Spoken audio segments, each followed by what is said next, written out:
quorum present, and we'll begin the meeting with the pledge of allegiance.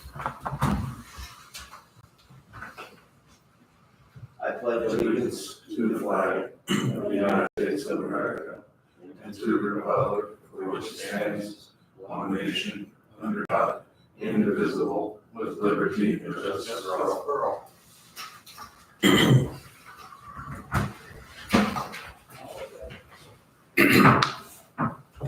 We've had reports that are turned in monthly from the county treasurer and the DuBois County clerk. Anybody have any issues with those or anything to discuss? Okay, we'll put down and we can review those. We have the minutes from September 16, 2024. Yes. Any modifications? No. I'll move that we approve the minutes from September 16th. I'll second. Any other discussion? All in favor? Aye. Motion carries. Payroll from the previous payroll period. Anybody have any changes or questions? None. I'll move that we approve payroll. Second. All in favor, say aye. Aye. Motion carries. Highway report.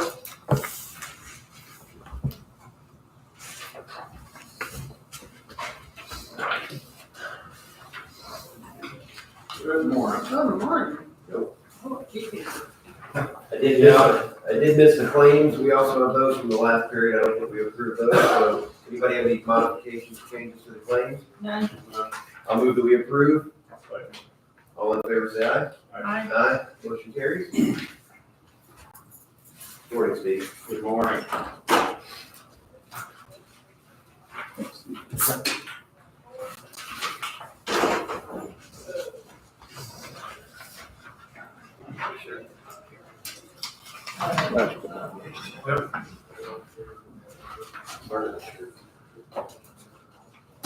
Okay. Normally this would be on one piece of paper, but my default setting kicked out. Anyway, first item up, shorthanded manpower and promotion shuffle. We have a few open positions happening due to some soon retirements that are taking place, and they'll need to be addressed with the winter season coming on and the potential for snow and ice response. We currently have 2 openings that going to need to be considered, as those will be shortages if in the event we do have a snowfall we'll have to deal with. So the following moves are being made to cover these. With Donnie's promotion to superintendent, that has left the foreman position open. So we posted the open position at the garage. Marky, Donnie, and I conducted interviews with this person last Monday and decided to promote Greg Fromey to the open District 1 foreman position. And he will start his position actually this morning. So this then caused an opening in the driver's position in District 1. And that we did an internal posting of. There was no internal interest. We also posted an opening that's going to be created by another retirement coming up in February. However, he won't be available for January or February work, so we're looking to get that position filled as well. We are advertising for those 2 open positions.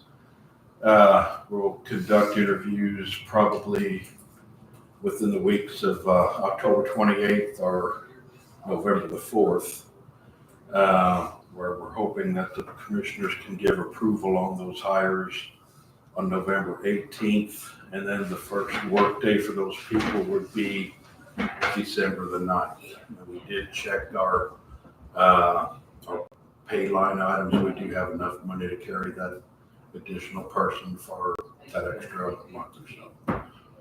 So, And what do you require? Do you require a resume and an application? Is that what you usually do? yeah. Mhm. Mhm. I think that all sounds fine to me. Next item, additional appropriation for Cume Bridge. We've exhausted our stock pipe supply at the garage due to quite a few culvert replacements that have occurred throughout the year. As we're preparing for next season's paving, additional culverts will need to be replaced. I'd like to ask for an additional appropriation of $60,000 in the Cume Bridge Fund to be placed in the bridge materials line item. So I do have a page here because we've got multiple additional appropriations that we could talk about. So.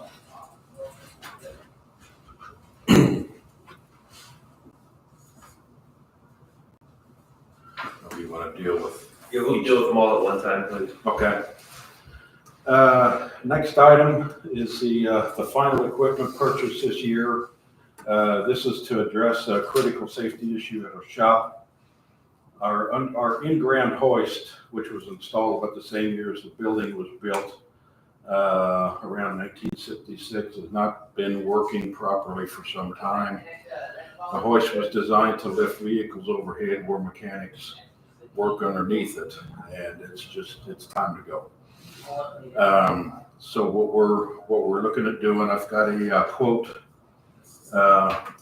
in Sourcewell pricing for a 4-lift unit.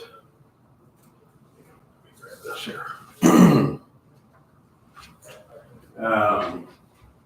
They're 24-volt units. They'll lift 56,000 pound capacity, and the cost is around $42,000 or little over $42,000. I do know that Bartholomew County has lifts similar to this. They all Bluetooth together, so when you're operating one, they all operate at the same time, and they'll lift up. They're portable. You can move them around, but this gets rid of the safety hazards that we have there.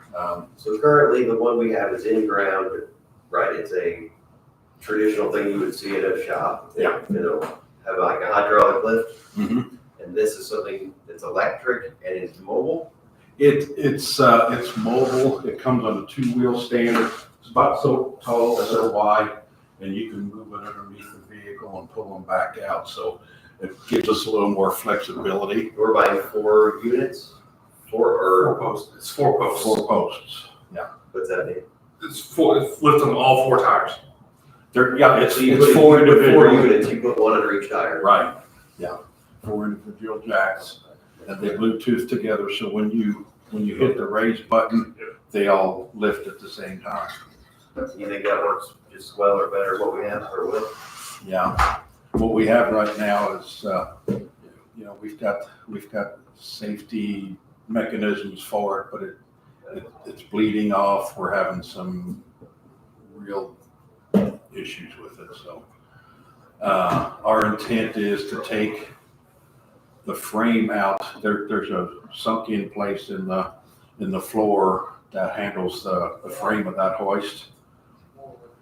What we want to do is cut all of that out of there, and we're just going to pour concrete in there, so we've got a flat floor all the way around, and then we'll move those jacks as we need to get to lifting a truck up. So, like I said, at 56,000 pounds, it'll lift anything that we're ever going to need it to lift. So,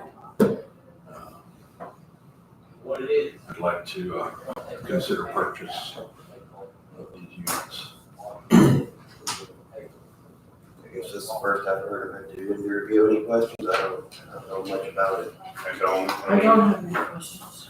Okay. In order to do this, the cost was $42,053.26. I'd like to ask it for an additional appropriation out of our MVH funds of $43,000 to make that purchase.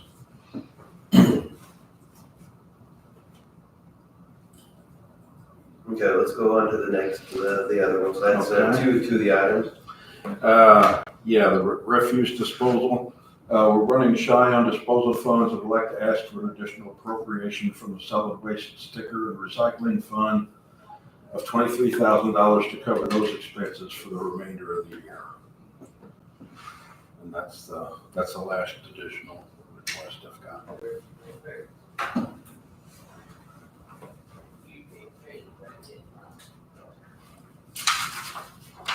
How are we doing on that fund? Solid waste, I believe we've got a good couple $100,000 in there right now.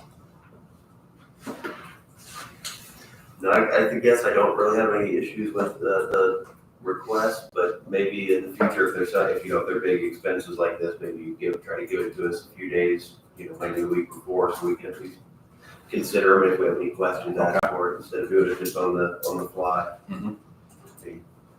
We want to go by trust as much as possible, but we also probably give us the opportunity to ask questions if we need to. Does that sound good to the board? Sounds good. Okay, so we have 3 additional appropriation requests here for materials, $60,000, and Hume Bridge highway equipment, $43,000, and refuse disposal, $23,000. I'll move that we approve moving forward with the proposed additional appropriations. I'll second. Any other discussion? No. All in favor, say aye. Aye. Aye. Motion carries. Thank you. That will be pending. Next item, material bid dates. The following dates have been advertised for annual bid procurement and awarding. Material bids will be collected by 9 a.m. on Monday, November the 18th, where they'll be open and read aloud. And during the public meeting, they'll be studied and taken under advisement. Those material bids will be awarded at 9 a.m. on Monday, December 2nd. These are all being advertised as such, and I believe we've got the dates set up for the commissioner meeting here, so we should be good to go there. I have an application for a temporary road closure. This is from the community of Celestine. They're hosting a Christmas parade on Sunday, December 1st, 2024, beginning at 5:30 p.m. through 7 o'clock that evening. They're requesting temporary use of certain roads in Celestine.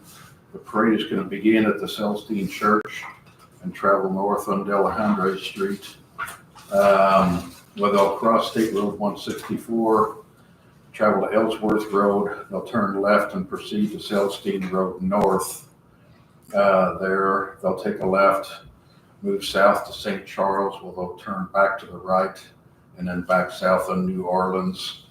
Then they'll approach 164, take a left there and head east until Celestine Road south, and then go on to Main Cross Street, and then turn back up to the church, and that's where it'll end. So that is the application for that one.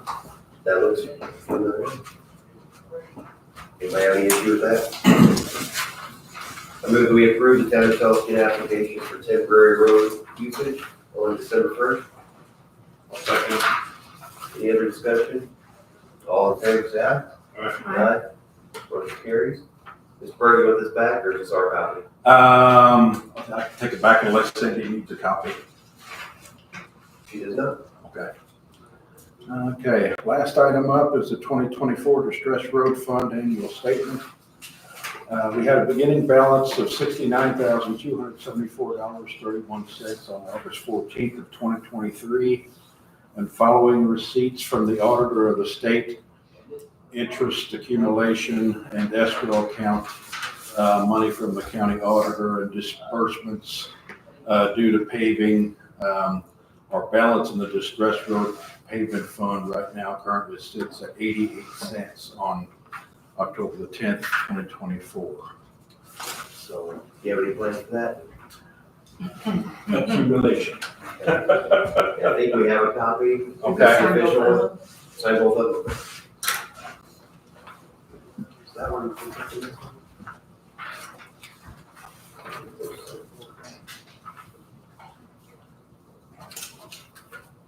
Anyone have any questions on the annual statement for Stress Road repayment fund?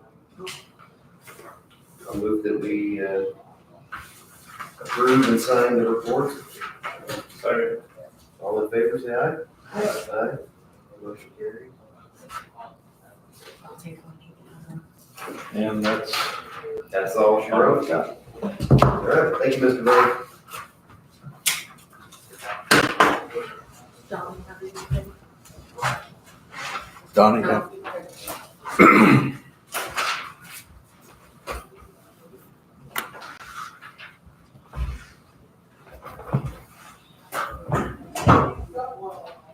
Yes, sir.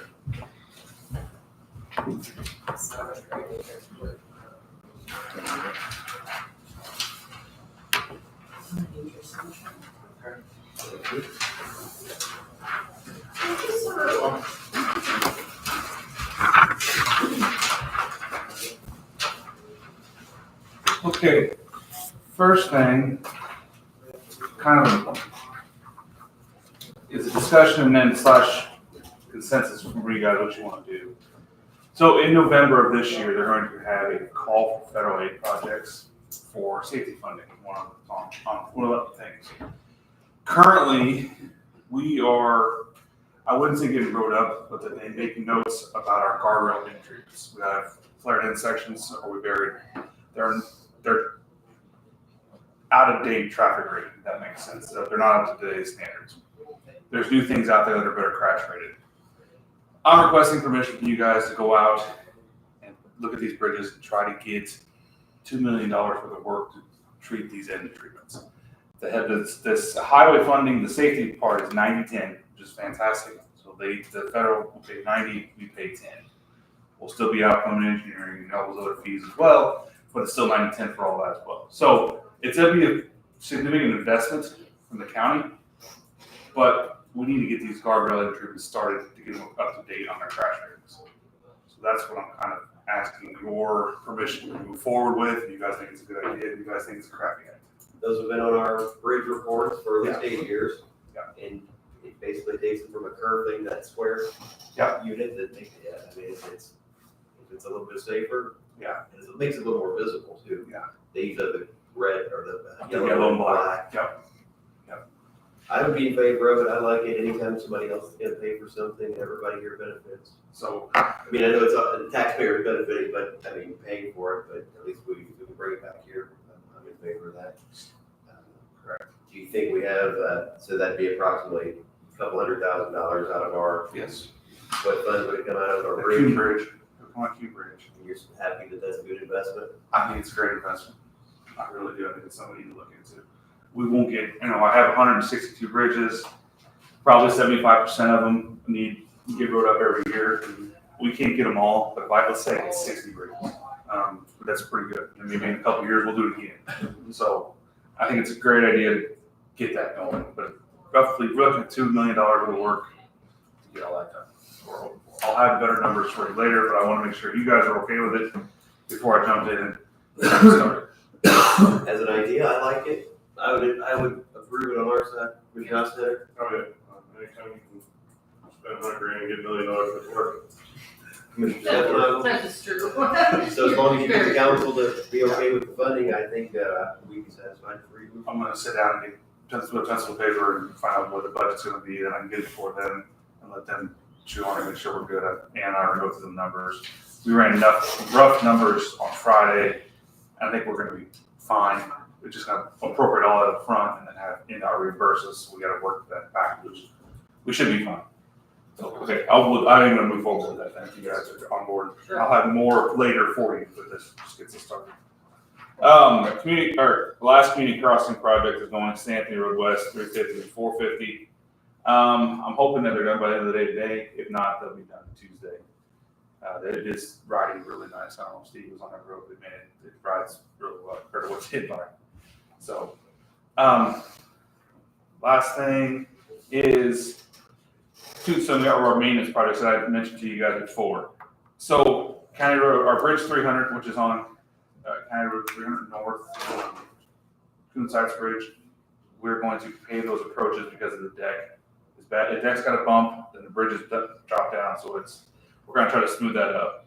I did get quotes, and I awarded it to CalCar Paving in about $20,787.50. That was on that threshold, so I went ahead and got it done to get it on their schedule. If we kept pushing it off, they weren't going to be able to get to it this year. So I did jump the gun. I apologize for that, but I had to get on their schedule. You said that will get done this year? Yeah, then? that will be done this year. Yeah.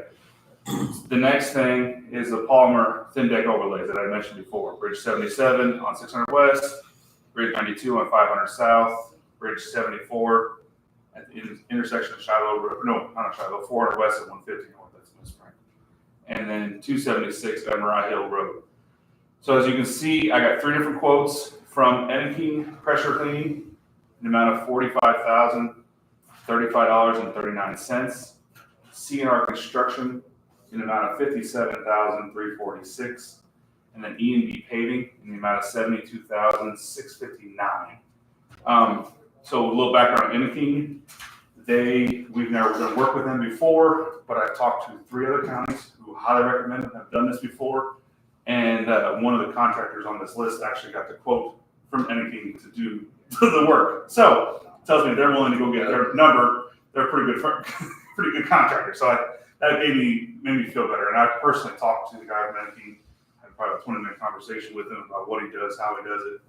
And he knows what he's doing. I got to feel comfortable with what he's doing. So I do recommend awarding to Enking in the amount quoted.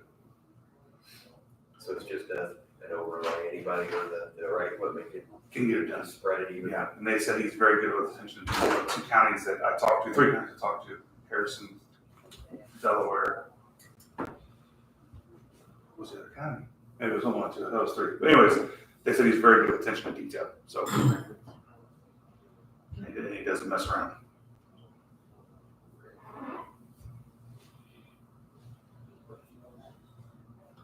So you need approval for that.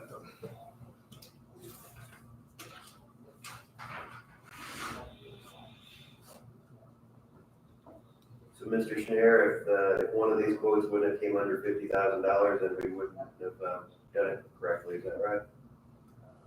Or what are your thoughts on that? No, it's below the 100, it's below the 150 mark. It's soft quotes. One happens to be under 50, so for public works, he's doing it right. Small purchases is under 50. Oh, okay. That's what I was thinking of. Yeah. But If he was buying a bridge if he was on buying the something- open market, then it'd be different. Okay, but services are different, okay. Correct. In that case, I'm glad you, that was my first thing I was gonna ask. I've never heard of those folks, but I've heard of the other 2, and I know we've had luck with them. So if you're confident with their work, I'm satisfied with it. Mr. Austin? Yeah, I'm confident with your opinion. Commissioner Sounds Smith? good. I'm glad you do the research. Did Appreciate that. a lot of homework on him because I never heard of him Sure. before. And Thanks for we, doing that. have we used this product previously? We have not. This is the, okay. This is one I'm a fan of this school. I've always wanted to do it. This is the perfect time to get it done. It's the perfect time to get it done. So how is this product different than things that go on a regular asphalt road? This is polymers. This is like what you see your concrete floors with in your shops. It's that type of stuff. Only you use sand instead of flakes. And again, just gonna give longer life to the deck. Right. Waterproofs, it keeps your salts out. Salts are the worst thing for a concrete deck and a bridge. Keeps those chlorides out. I'll move that we approve the low bid or the low quote from Enking Pressure Cleaning Incorporated, $45,035.39 for the work on the 4 bridges. Second. Any other discussion? No. All in favor, say aye. Aye. Aye. Motion carries. So that is all I have, unless you guys have something. Yeah, one quick question about polymer coating. And moisture gets trapped under it? Like, No, they have to, there's regulations on that too. I found out from Energy. It's gotta be no rain within so many days before. Then they actually go out and they blow it off with a heat gun. You can help evaporate the extra layer on top. I guess once it gets down below, then it'll drain out the bottom, but they dry that top layer off. Okay, interesting. I'm curious. And believe it or not, they're gonna have all 4 of those bridges done in 2 days. That's what I thought. I was like, really? So yeah, I'll get all 4 of them done in 2 days. Because we're gonna close the roads, the county will, just to save some dollars. But yeah, because we'll have them done in 2 days. What about Verizon? That's the next thing. Verizon. Verizon with the tractor and the, Oh, okay, so, I thought you wanted to bring that up today, or did? yeah, I didn't get an answer from the Verizon guy that I wanted to get. So I met with him. He swears up and down that they can produce it, that we're gonna try to have a webinar, or not a webinar, but a Zoom meeting type training. The representative I talked to, that Patrick Stewart, is from Pennsylvania. He knew about our service, but he had to look it all up. The Zoom meetings with somebody not from this country that the training is for. Max had to go find a vehicle's mileage, and it took 3 phone calls to get the guy's mileage. So they're going to work with us. They're going to try to find. They're going to give us a Zoom meeting. Maybe we're doing something wrong. I'm not confident in it. Let's put it that way, but I am looking. You're still working through it. Yeah. You're not at a completely trash. Yeah. Okay, yeah, I didn't want to remind you that it was something you were wanting us to take action on. Yeah. Not yet. No. I'd love to, but I think it's not ready yet. All right, thank you. Junk and zoning affidavit. Good time. That's great, thank you. Thought I saw the Good morning. here. That's efficiency. That's it. Wow. Wish the whole day worked like that. That'd be great. Gene Wallhauser is our client. He's operating a salvage operation down Madison Township, Ireland. He's operated for a number of years. In fact, the last time we were here, Mr. Travis, would you introduce yourself? I'm sorry, Bill Kaiser, Denton's representing Gene Wellhauser and Junket Inc. Back in 2011, Gene Wellhauser started his salvage operation. Applied you as the board, which can make determination whether it's zoning or not zoning in DuBois County, was required as part of that application to the state to make a statement that there was not zoning. Unfortunately, this year, due to some administrative issues for Mr. Wellhauser, he did not renew his application, not pay the fee, not because he was not in compliance, missed the date, missed the payment. He had to reapply. He's in the process of reapplication. Part of the reapplication is confirming there is or there isn't zoning in the area which controls whether or not he can operate a salvage operation. We provided a copy of the correspondence. Yes, and I've shared it with the board. That correspondence just confirms that there isn't zoning in that area, although there is a rule regarding automobile and salvage pieces in ordinance. So we're asking the commissioners to execute a similar correspondence that can be a part of his application to the state of Indiana so that he can renew his license to operate a salvage operation within the confines of state law. We've all had a chance to review it. Mr. Schneider, do you have any comments on the request? And I'd be fine to sign the document and help Mr. Wellhauser continue operations. And I think we had one issue years ago with him having mud in the road. People complained, but I think he got that taken care of, and we haven't had any real issues with him since then. Mhm. Does that sound about accurate? We're not perfect, but I'm glad he's making amends to try to keep things clean down in his part of the world. So I'll move that we approve signing the recommended document to the Secretary of State. I'll second. Any other discussion? All in favor, say aye. Aye. Aye. Motion carries. This from Mr. Patton. I'll make a copy for me and then. Okay. I can want to pick it up later, or is Do you it? guys have to sign anything with this? Oh, No, We that's just signed the letter. Yeah, Yeah. that's just that's the note that has to go back to the state. Any other business today, sir? No other business, sir. Thank you. Thank you. All right. Next up, we have the SIAPS support letter under consideration. Yeah. So if you recall, this is, Southern Indiana Adult Guardianship Services. They requested a letter from us that they have to, it helps with some grant activity that they have, I believe. So they wanted to, the way we decided to do it was saying that we plan to continue funding the same contribution this year that we did last year. And the reason we couldn't put it, that we officially have done it, is that the budget hasn't been approved, but our intention is to continue doing that. Everybody okay with signing that letter? Yes, sir. Just to make it official, I'll say that I'll move that we approve signing the SIAGS support letter. I'll second. All in favor, say aye. Aye. Aye. Motion carries. So Mr. Madden at Community Corrections, if you recall, we allowed the transfer of a Ford Explorer from the Sheriff's Department to the DuBois County Community Corrections. So they didn't have to buy a vehicle themselves. It was a Ford Explorer. It had a cage in it. It's similar to police vehicles. You keep the people in the back seat away from the people in the front seat. And they removed it because they don't have a need for it. He wants to declare that cage a surplus item. You okay with that? Any discussion on that? I'll move that we declare that item surplus for Mr. Madden to dispose of as he sees fit. I'll second. All in favor, say aye. Aye. Aye. There you go. Motion carries. Perfect. So we can keep that tally. I got busy at the end of the day, Friday, but, I'm still working on other photos and stuff, I want to get that to your meeting for today. Have fun.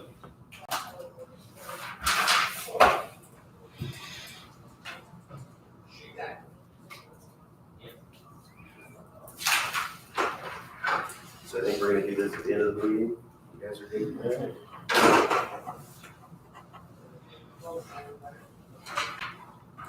Do you know, is, Mr. Hope working today? I don't see his schedule, he'll probably sit around. Because he's up at 8:45, if he's not available, I can do it now.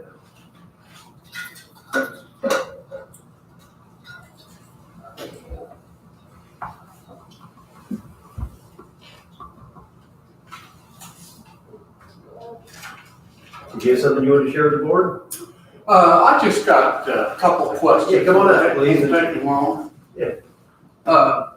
You want to say who you are, and we'll be happy to hear Okay, Wayne Porter, resident of Jasper, former neighbor, Chad. Good to see you as always. it. Of course. Just about the corridor bypass. I just had a couple of questions. Sure. I'll be very brief. I think when we have something that major, that it ought to be put on the ballot where all people can be heard. I don't know what your line of thinking is. Probably too late to do that. I don't know. But I've expressed my opinion on it. And the other thing is, get my line of thought back here real quick. So Wayne, just to be clear, you're saying if before a major road project such as Mid-States Corridor would be passed, you would like for it to be on the ballot? On the ballot. Support it or don't support it? So the taxpayers can express their, their opinion or voice be heard, I guess you could say. Okay.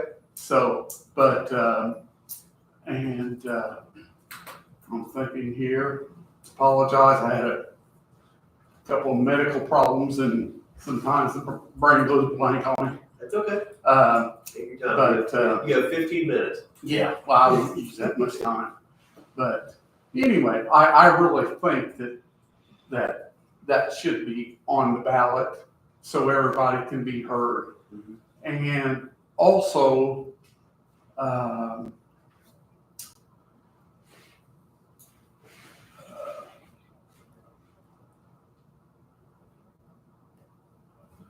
to think here.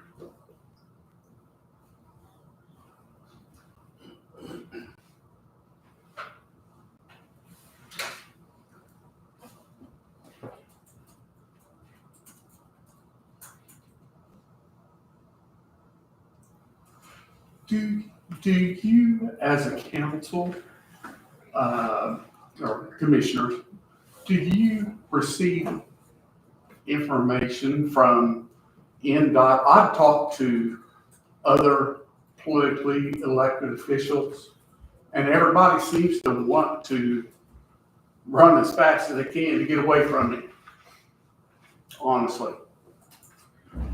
You know, I'm not a difficult person. I consider myself to be very gentle, you know, but when they had the meeting over at the middle school, I seen absolutely no elected officials over there at that meeting. And I found that just a little bit puzzling. Do you get information before a meeting or anything? Or do you have any interest in that? So I think, I don't know about the other commissioners, but I know that I get mailings from them occasionally. I'm on, like, emails. And 2 weeks ago, there was I don't even know what these letters stand for, but it was called a CAC, and something about interested parties. So they had elected officials were invited, and there were people from the Stop Mid-States Corridor, people were there, like Ms. Kendall was there, there were representatives, I think Mark was there. And then, so that event, there was elected officials at, so that was probably, I don't know, 3 or 4 days before this public meeting was. So Okay. I didn't know anything about it. And it's like, you know, we've got the public here, but everything is so, everybody runs as fast as they can. If you ask a question, they don't want to answer nothing. And I'm just trying to figure this out. And I'm not saying there's any wrong part on anybody's doings, but it sure could be done a lot more efficiently and effectively. The speaker that night over there at the middle school had like an 8 to 10 minute film, and I'm sure you probably might have seen that, I don't know. But as soon as that was over, he dropped the mic. He shot out the back as fast as he could get out the door. You know, well, that's just doesn't meet my specifications. I mean, these people care enough, they show up, and they ought to get an answer. Maybe somebody don't agree with the answer they're going to get, but yet they deserve an answer. So you would have liked to have a public question and answer period instead of just a one-on-one out in the hall? Right. And I'm not blaming you folks. No. No, not by any means, no. But anyway, Wayne, I think probably you probably know why they don't do it, just like I know why they don't do it. they don't want to hear it. Well, I don't know if it's that they don't want to hear it. They don't want to be shouting back and forth and having get it to be enough for it. I think that's what their fear is. They probably do what they can to avoid it. Well, But I'm not saying that that's right. I'm just saying that that's probably the case. the only thing that would have caused an uproar at that meeting would have been him running out the back door and fast as he can to get away from everybody, and they're trying to ask a question, and I mean, nobody was out of line. No. Sure. But anyway, What's it's done. It's done. Are there any particular questions that you're interested in having answered that you haven't had answered? Oh yeah. Just one, and I don't know if you can help me or not, but I would like to, and I don't know how this actually got started, but I would like to see, do they have a contract with the state? I mean, this Low Miller or Lock Miller or Yes, whatever they it is.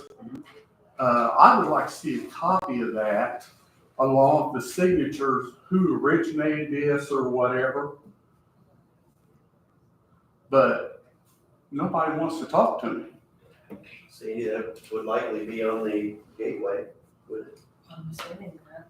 Because I do know that they had so Lock Miller did the first tier study, and then when they went to the second tier, they opened it up for anybody else, any other people that do that kind of work to give their resume, for lack of better terms, you know. So if I owned a company that did that kind of work, I could have put my name in the hat and tried to win that business. But Lock Miller won the second round against Yeah. you. And generally, every contract that the state of Indiana or Du Bois County or the city, anybody does, is open for public inspection. So I would think that is available to you. Okay. I would have to find it online probably, but I think it would be available. Okay, I don't know, I'm not the best on computer, believe me. And I was just wanting to get a copy of it and be able to read it and, you know, not for any ulterior motives or anything. But I think it's fine. I feel like I need to take an interest in this. If you want to put your phone number down, I'll look it up, and if I get it, I can drop it by your place. Okay. I would actually guess it's probably hundreds of pages long, so I won't be dropping it by your place, but I'll tell you Okay. where it's at. All right, well, if nothing else, I would like to know, who signed this contract for all this and everything? So, My guess would be it'll have the name of the NDOT commissioner, and it'll have the president of Lock Wheeler Group. I would guess would be the two people that signed that. But, yeah, we definitely, you'd like to spend a little bit of time looking for it, would be a big deal. okay. Well, I've called NDOT a week and a half ago. I never got a call back. Called the 800 number, 855, I think it was. So, Okay, that sounds good. all right, I appreciate it. Thank you. Thank you for your time, appreciate it, very kind. Absolutely. Did any of the other commissioners have anything for Mr. Porter? So I believe Mr. Hope, he's not in today. So, okay, the next item on the agenda is for, what's that? So then why did he put himself on the agenda? I asked Or him. you did, okay. Yeah, I was, ideally, it would have been better if he would have did the presentation, because he knows more about it than I do, but he did give me a little statement. So HVAC controls, Mr. Kleesner, Mr. Hope, and myself met with a couple of people that do HVAC work and controls, and like I said, I'm not real savvy on what it all means, but I'll give you the best I can from it. Scott Hope, the county custodian, would like to get the okay from the commissioners with the move forward on updating our outdated controls in the courthouse.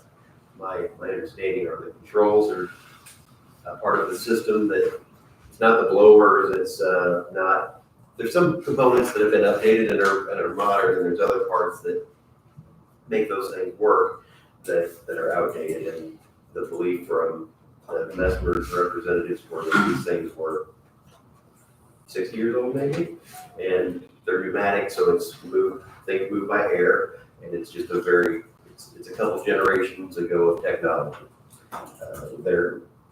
They say that it's getting hard to get parts when they go out, and the parts that they do get sometimes are rebuilt parts.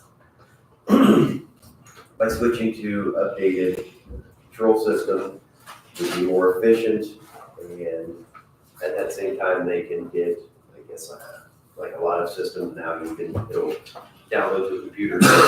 This unit board is not working, there's an inefficiency, there's something wrong with it. And so they would be able to get that information electronically. It would be a big job. They would have to change out valves and rewire 44 units approximately. So I guess, I think that would be a modern control. I think some of the offices over there, like you switch the control a little bit, it kind of goes like a dial. Downstairs in the conference room. And it makes an air sound, and that's what moves. This building's different than that building. And anyway, it's gonna be costly, but according to these people,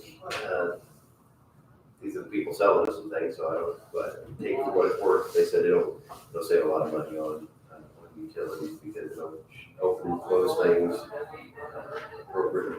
Mr. Kleesner, would you mind making a comment on that? You were in the meeting. Yeah, it's a pneumatic system we got now, like you say, air, and it's like a control, like you say, I would repeat what you said, but I mean, it's just gonna make it more efficient. It's gonna control one room or one area better than having all four of them, like in the officer's office or something. would make, you know, if this spot is warm, then it would, Makes sense.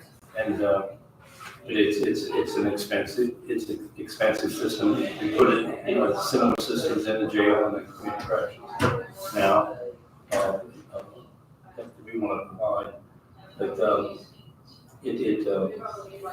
it would be something that has to be, and you have to ask for a proposal request, and with design, but it would not shut the whole building down. We could do it in sections, so the whole courthouse could either stay heated or cooled, whatever we need at that point. They would just work on one area at a time and just change the wiring, so. Okay. And there's I think the people we were looking at is not like a Honeywell or Johnson Controls or something. It's an independent thing that anybody can buy parts for, you know, or upgrade in the future.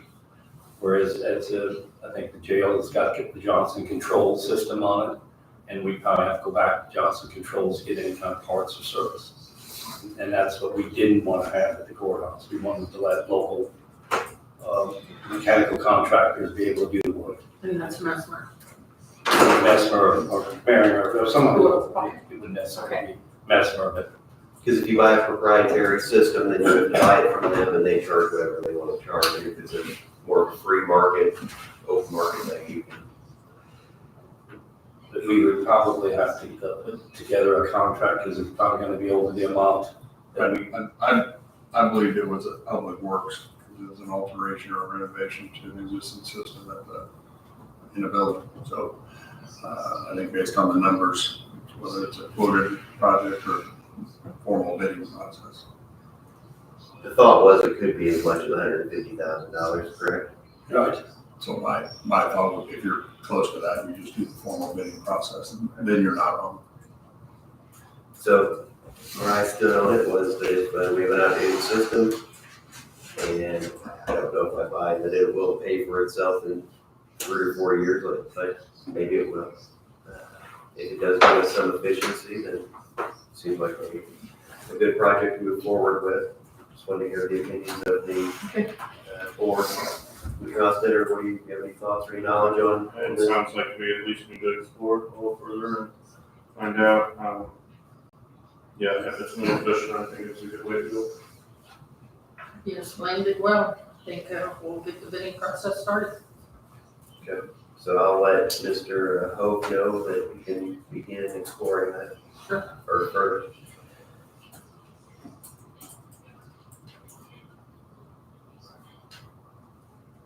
There's a Otter Bay, Tay, item.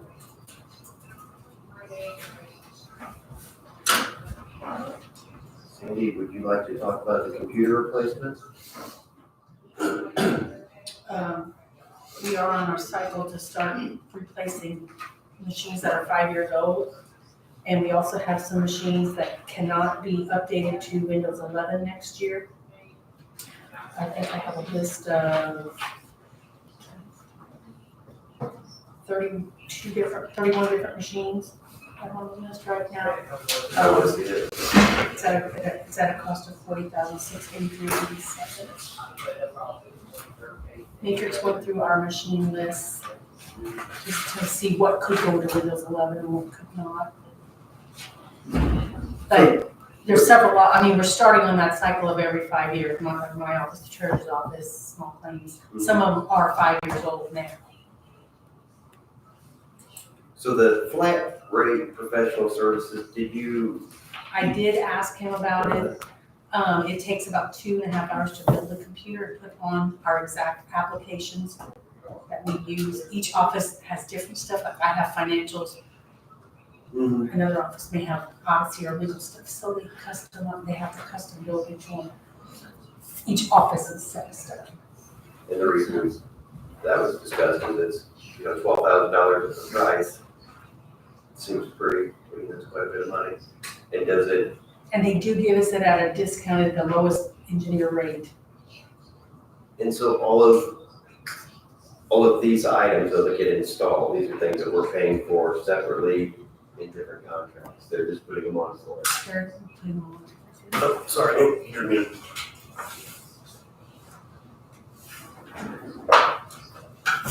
Yeah, I appreciate the auditor keeping the computers updated and doing the quotation, so I think it looks like it's a The machines Fine way to kind go. of dictate that you have to. Yep, very important. It's probably one of our biggest costs of doing business. Have to have what you have to have.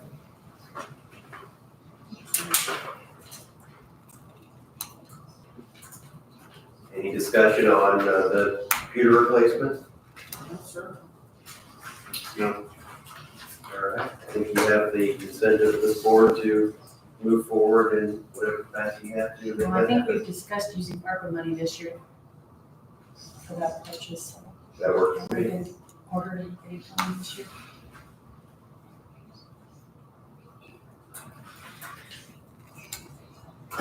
This will be a brief one as well. Operation Greenlight, this is something, Operation Greenlight is something we've done for the last several years. National Association of Counties and the National Association of County Veteran Service Officers. They invite the nation's 3,069 county boroughs, et cetera, to join Operation Greenlight for Veterans for November 4th through 11th, 2024. So what we do, Mr. Hill purchased some green lights on the west side of the courthouse and shining green lights on the building for that week. And it's just a way of county governments and residents showing veterans that they're seen, appreciated, and supported. Yeah. Just another way to hopefully get people talking, like, why is the courthouse green in November? What's that all about? Hopefully it'll get people to discuss veterans and veteran service office and let people know that we have services available. To help them. So does anybody have any issue with doing that again this year, participating? Problem. I think I wrote a letter to the meeting on that a couple of years ago as well. The 11th, right? 4th through 11th November. So, okay, we'll go ahead and we'll do that. We'll participate in Operation Greenlight for Veterans, November 4th through 11th, 2024.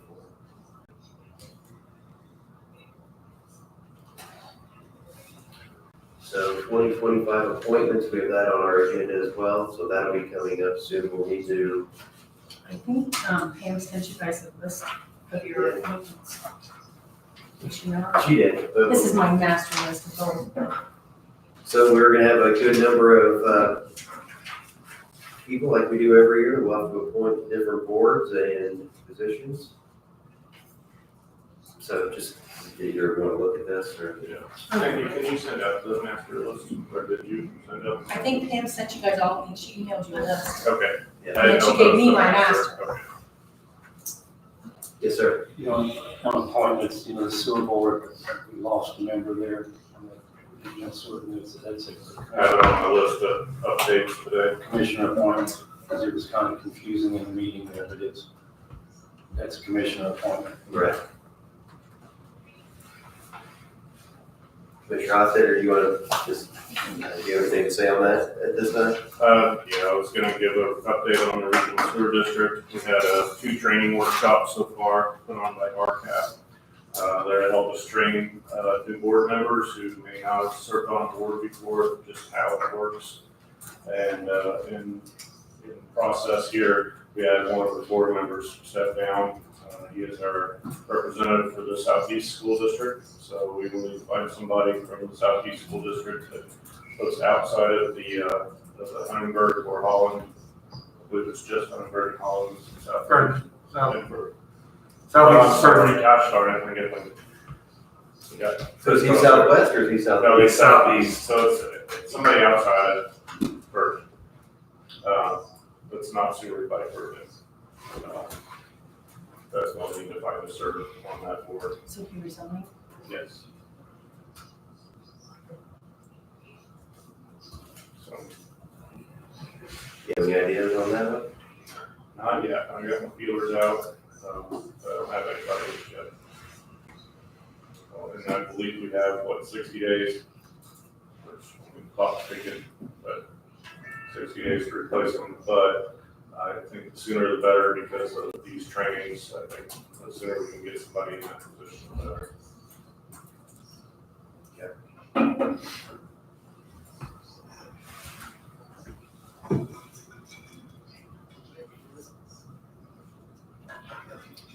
Darrell was a council.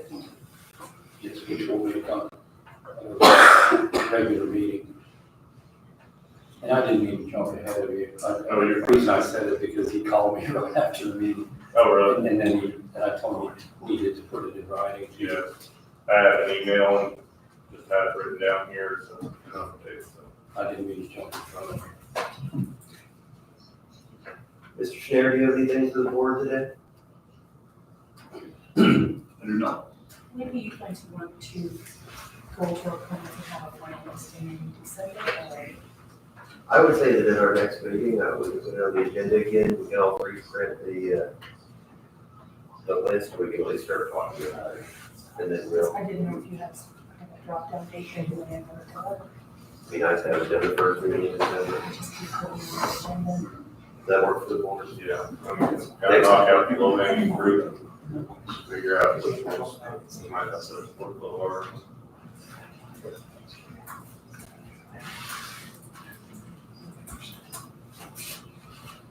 Did you have anything else? He's in my normal meeting. Well, I didn't know what you wanted me to do because without doing a contract from. How much your money is? This one isn't done until June, unless we go earlier, unless this one buys this one, and I don't know any of that logistics. Before we have them for, what do you think? But this goes to June. Let's just talk about it. All right, folks, here we go. This one will be on our printing machine, mailing machine. Postage. You want to say that? Yeah, that's right. Right. We'll just print for, Right. That's I okay. didn't know if there was anyone that we need to reach out to ahead of time or anything on here. That you know of this point. I haven't Okay, reviewed it. okay, I didn't know. That's fine. So we currently have a mailing machine, postage machine Currently from lease a machine through Pitney Bowes. Pitney Bowes. We lease it, we pay $200 and some a month, and they service it, and that's for the machine. And then now that contract is up, we will be in next June, I believe, is when that one will end, so they start sending us things. See if we wanted to re-up Pitney it. Bowes representative said, when the contract is up in June, you can go, 9 months before that date, you can re-up if you want to. So we started looking at the Pitney Bowes machine, and I've got I talked to Southern Business Machines as well on there, and I've got quotes for both. But like I said, the one lease doesn't end until June of 2025. And that machine takes care of all the offices. Well, in the courthouse, and a lot Right. of people come in and use the machine. Okay. If they have mailings, they come in.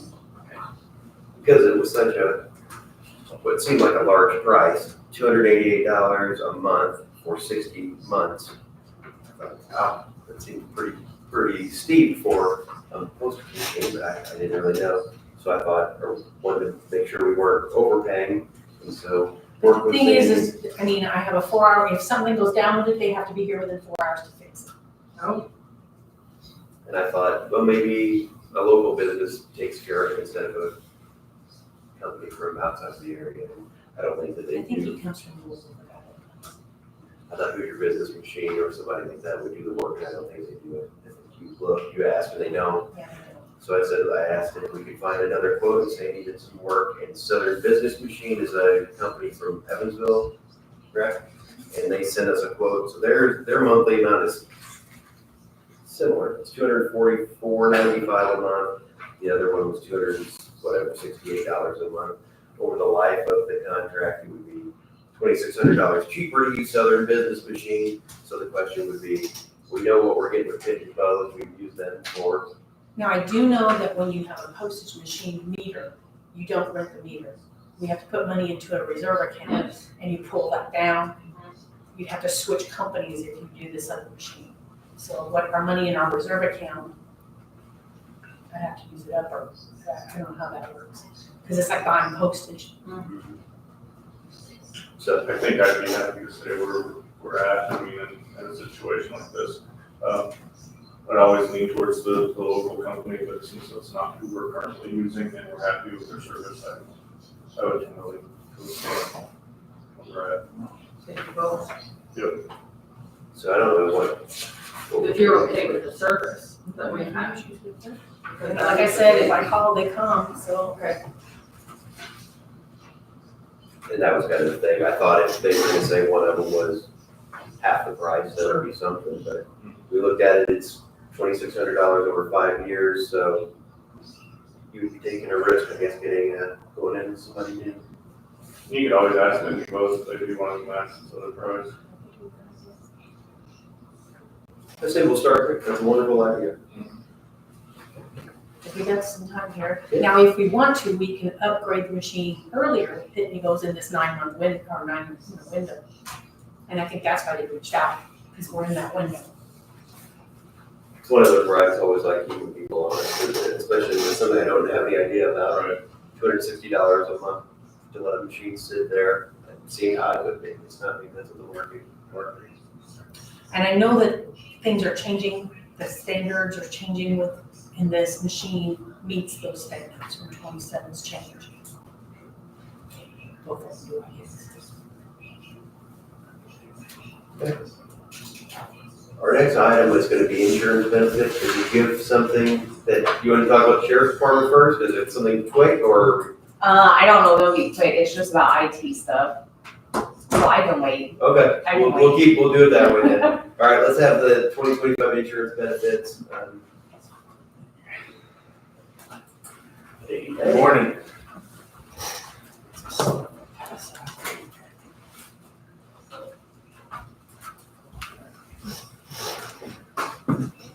Thank you, sir. Did you end up having a nice Sunday? Yeah, you get on our roller coaster. Oh, you did, it was a good one. You said you were writing kitty rights? Mostly.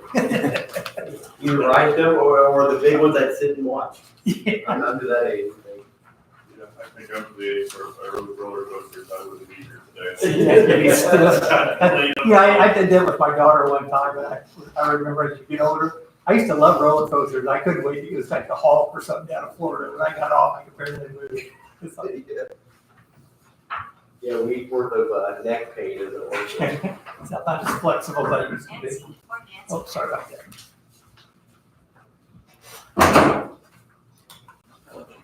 Kick it off. And let me, first sheet I want to go over is this aggregate report. That's the one you're probably looking at first. It's got the, does everybody see that one? Yes. It's landscape. You've got, Chad, the landscape one? Yes. Okay, right. Couple things I kind of want to talk about. First of all, the first section there is start from the left is the demographics of your group. And the takeaway from that is that 75% of your people have family coverage, okay, which is kind of high. And I think you kind of historically fought that a little bit. It kind of plays into your contribution, part of your contribution level. You got a lot of family coverage on your plan, which is just a little abnormal compared to the market. If you go over there where it says gross paid claims, that's the claims year to date. Obviously, we don't have September and October yet. It's right at a little over 3.7 million. And then right there to the left, just see how it's broken out. 2.8 million, and then almost 2.8 million for the medical, almost 900,000 for the pharmacy. And that's pretty high on the pharmacy. I think historically, you got, when you got $1 million, you get a third coming from your pharmacy. You're not the only group. A lot of groups are experiencing, the big pickup in the pharmacy utilization, because it seems like there's a drug for everything now. So that's kind of what we're experiencing. And if you go over to the green lettering, that's the actual claims that would apply to your aggregate. So 3,000,001. That's your total all in, everybody, as far as claims after spec reimbursements. Okay. So that's Can what. you tell me what the attachment point, what that means again? The attachment point is, and you got a minimum attachment. The attachment point is worst case on your group. Remember, the first thing that comes out of your group is what's called catastrophic claims by member. And if you remember, it's an 80,000. So anything over 80,000 is covered under what's called spec. Okay, it's only the first 80,000 that goes towards the aggregate. In other words, you got two protections. You got any one individual can't hurt you catastrophically, and then everything else, everything under 80 goes to what's called group liability. In this case, you're almost running at 100%, which says you've got about 6 or 7 people that are driving or running that spec activity, but your group as a whole, when you're running almost 100%, it means you got a lot of users in your plant. In other words, it's not just your high users, you got a lot of users in the plant. Because you typically want to be around 80%. That gives us negotiating power with the underwriters. You know, if you can get down to 60s, which is really extreme, but if you get down to 70, if I have groups that are at 70%, I normally can be pretty successful holding the aggregate or holding the group liability. But in this case, we're 20% over expected, so we're fighting that this year. Now, the one thing we did for the last couple months when we talked to you, we were hoping that these last few months would be lower months, and one of them was probably your worst month. So things weren't trending down, they've basically been trending up a little bit. If you go to the, I don't know if I can point this out, right there, the next box below your demographics where it says over spec detail, what that's basically telling you is there's $613,000 in people over 80,000. However, you got to take the people out that had lasers. Okay, so when you take those out, truly there's about 362,000 reimbursable claims from the carrier, because you had about 200,000 that were higher deductibles. I don't know why they put the 600. That could be a little confusing, but so some of those lasers were driving your claims. Now when it comes to your large claims, we have a couple, and reviewing with Mark too, we got a couple that have come off the plan, but we've picked up a couple more that are kind of risk going forward. So you're running about anywhere from 6 to 7 people right now as far as high claim people. It looks like it's kind of what you're looking at next year too. Is there any questions on that on the sheet? Like I said, I wish I had better news, but it's just, some of it's also your benefit design. You got high users, what's making it harder in the market. And we can show you the market. We've got a sheet here that'll show you the markets we went to. When you're running at a 1250 benefit design, that's kind of unique in the market, because a lot of them we're seeing are above, at minimum 1,500 and above. Probably a lot of them are above 2,500 now, as far as plans. So that's kind of driving, your industry. The municipalities and the banks are typically driving. Are going to have lower benefit designs than what the norm is out there. And we have a benchmark where we can show you kind of where benefits are as far as across the country. Where the average is for your size. You want to do that other sheet? Yeah, I got it. Okay. The next one, just real quick, an FYI, you'll see the markets we went to. You'll see a black and white page there that'll show you. Yeah. There's a couple pages. We go out and do a pretty hard. When it says uncompetitive, because of necessarily the risk, it just, for your group were higher. They just didn't make sense for them to quote, unless we pushed them. And that's why I don't want you to say, oh God, we got that many people saying bad things about us. That's not the case. They're concerned. What's happened is I tell clients, I say the good news is I've driven your rate down. Bad news is nobody wants to quote you now because I'm way below their manual. So that's what I get. And I get this on a lot of groups. It's not that they're picking on you to say, man, you've got pretty good rates where you're at. So that's what it means. It's just to show you that we go to quite a few markets there. Now, if you go back to this sheet, this is the one we want to talk about. Basically what this sheet is, I'm just going to do a high level and then we can drill down depending on what you want to do. The first column is going to be your current, where you have been since November of 23 until October of 24. If you look down at the bottom, the very last line where it says total maximum annual cost, that $4.7 million was your exposure for the year. Remember, I'm telling you, you're running about 100%, so you're right there. So we don't know we know we have specs. We don't know if we're in the carrier money or not as far as reimbursing anything over that $4.7 million. I think you're running right about 97%. So the next couple of months will tell us. That's based on an $80,000 spec deductible. That first column. That's based on the fact that your deductible for catastrophic claims is 80,000 in your lasers. The next column is going to be your renewal. Now, one thing to understand, and when we look at, if you go down to the renewal, down to that same total maximum cost, they're projecting total maximum of $6.1 million. Now, that equates out to about a 29%. Now, please understand that 81% of that $6.1 million is claim activity. What I mean by that is it may or may not happen. Okay, that's what I call soft money. That means that 19% of that number is the number you're going to spend if there were no claims. Okay, so I can't sit here and tell you you're going to spend that next year.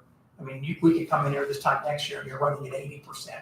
That's just, worst case if you have a 100% attachment point. The next one, the only difference in the next one is the fact that that's $100,000 spec. Okay, and what that does is that means that that 6,242,000, 83% is claim liability and 17% is fixed. So you're in a situation, what a couple of the underwriters told us, you're in a situation where we might want to talk about or reconsider staying with an 80,000 or going to 100,000. And what that means is you're going to save, it's about $150,000 by going to $100,000 spec. You're going to save that in fixed cost. I call it break even. If I take $20,000 more of exposure, in other words, I go from an 80 to 100, how many would I have to break even? If you'd have to have about 7 to break even. So some, that's a consideration. Doesn't mean you have to do it, but that might be a consideration to where we'll take a little more liability in the event, our spec claims, our individual claims would get better. Then we've taken $150,000 in fixed cost. Okay. Then your claim liability, your soft claims would be 83% of that bottom number, and your fixed would be 17. So you're just trading hard dollars for soft dollars. What side do you want to be on? And that's just something the underwriters have brought up. We might want to look at that as far as based on your utilization, where 100 might be. I don't know how long you've been on is 80 go back pretty far? As long as I've been here. Okay. I remember it being like 70 or 60 or 65, but 70, It's been a yeah. long time ago.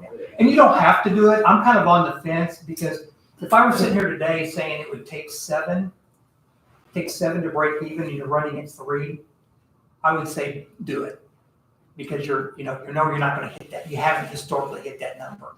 But when you're running at, 5, 6, I don't know. I can't guarantee that that's the right move. Down at the bottom, where it says additional lasers, again, those are the people that came in. The one there at the bottom, there is a conditional laser for a possible kidney transplant or dialysis. That's a contingent laser because if it's a kidney transplant, you have a transplant rider that we bought, which fully insures that, which means the county would be on that claim. So that's why they say contingent. If that's in place, we pointed it out to them. And so if that would happen, you're not going to be on the risk for that. Okay. The contingent means if something happens, we wouldn't renew the transplant rider. We will. We've got that already figured in the number. If you look down at the yellow, very bottom line, that's your transplant renewal. That's for like bone marrow cancer, or not cancer chemo, but bone marrow, organ transplant type coverages. And it will cover like leukemia when you get into, the leukemia of care or the bone marrow. I have had groups where the transplants pick that up. So the policy does pay for itself in the event you have a larger claim. Most groups out there are carrying what you're carrying now, the transplant rider. Okay. The rates the rates are somewhat low because the probability of having one of those isn't great every year, but it can happen. So that's why you don't see a huge rate on it. They're not saying that every group out there is having one, but it is a risk that you can back out.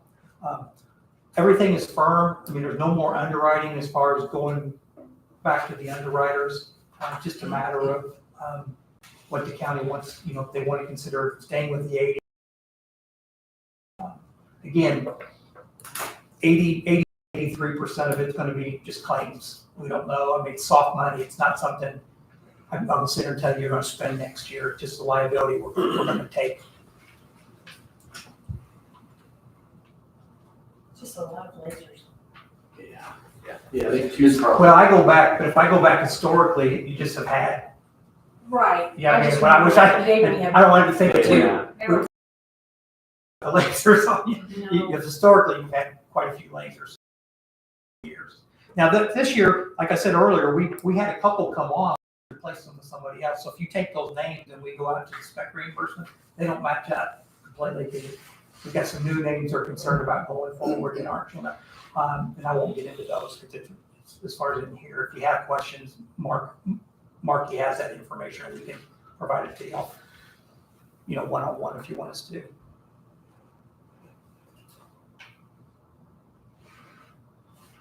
What kind of utilization are we getting on Teladoc? Anybody using that? We can just talk about that. Yeah.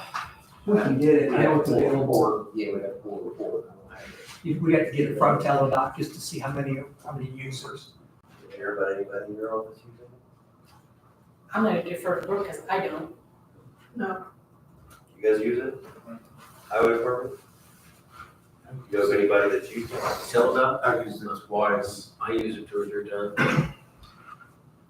But we can, yeah, in Max, I can get a data, can get you a printout of that. Think it's valuable to have? Highway department? There's simple sinus infection, and I had not been out last year before. It was quick, went in, and smooth, and I went coming. It worked out great.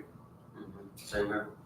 It would almost be nice to have a report just to see. Yeah, we can get it, we can get it. They don't, it's an executive summary, they don't point out names, but they'll tell you, No, just. they'll tell you how many are inquiring. I mean, I did hear a few times when people did, they ended up going to the doctor anyway. Well, Teladoc is not, it's not intended to replace your primary care doctor, it's kind of that bridge. A lot of times if you need something, it's really, especially for you guys up here that don't have a lot of urgent care availability, I mean, limited hours, you know, as far as sometimes there's after hour. This is because the Teladoc's 24/7. So a lot of times they're gonna refer you to your primary care, they're just there to bridge whatever you need. The simple stuff they can write prescriptions for, the viruses that are going around, you know, they can't take care of that stuff. I think that's what frustrates people though, if they do that, and then they end up doing what they would have done anyway, so it's a little, Yeah. They'll do that once, then they'll never call Teladoc again. Right? that's kind But of. that's a good point, we can get it and just see, is the ROI based on 4, it's easy to measure. I was gonna say, we actually, we did have that conversation last week about if we didn't do the contract thing, just going to, I know some companies, if the employee uses it, it's paid for, you know, minus they're running through the claim, minus the $4 per employee per month. From scope 2, this area is not, if I call today, want to get into the doctor here in Jasper area, it ain't gonna happen. So that's the benefit of Teladoc, and get hold of doctor today. You know. So we have a new urgent care video store, and then we have a new Davis County, that's urgent care. The Merck, that Newburgh, that we out here, they're really good, I use them quite a I was bit. just wondering how many people we've had, and can we tell them if we have people using it? Yeah, we can get a report from you guys. Again, it's gonna be less than 1% of our claim, you know. Well, that's the low, I hate to say it's like the low hanging fruit, it's early, it's getting the ability to see somebody. Springbok, what do we do with that again, what's that? That's where we, to do the dashboard, where we go in and we look at, you know, what are the large expenses, or what I call gaps in care. One of your biggest ones was diabetic. And that seems to be pretty prominent with most groups, diabetics, in the top 3.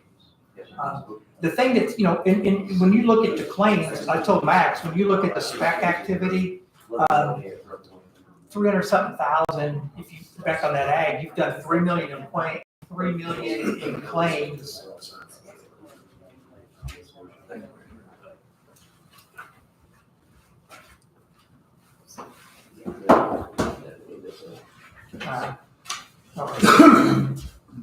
When you say you got 3 million going towards claims, that's after you back out the ending over 80 and the lasers. I mean, you got a lot of other people using the plan. You know, typically, I'll see the 80-20 or 90-10 rule that 80% of claims are being driven by 20% of the people. You just got a lot of other people this year that have used the plan. And you have a lot of families, so that's the other part of it. 75% of your population is families, you know, especially 82 are full families, which means there's more than 2 people in the family. You know, we can get a printout, I just kind of show you, it's just the fact of just a lot of utilization. If we were to look right above section 3, claims administration, annual aggregate premium, is that the amount per employee per year? Is that a rough way of looking at that? For the, Annual aggregate premium? yeah, that's what it's per employee per month. That's how they charge to get to the 22,000. Yeah. Yeah.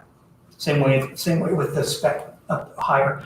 The spec premium is going to be high. It's going to be higher than the aggregate because the aggregate has a lower probability of being paid out than specs. That has a wage of $30,000 a year or $50,000. This is what it costs us to employ them. Like a hidden paycheck. On Yeah, it's top like, of- yeah, on what top your of that. employer's spending on you.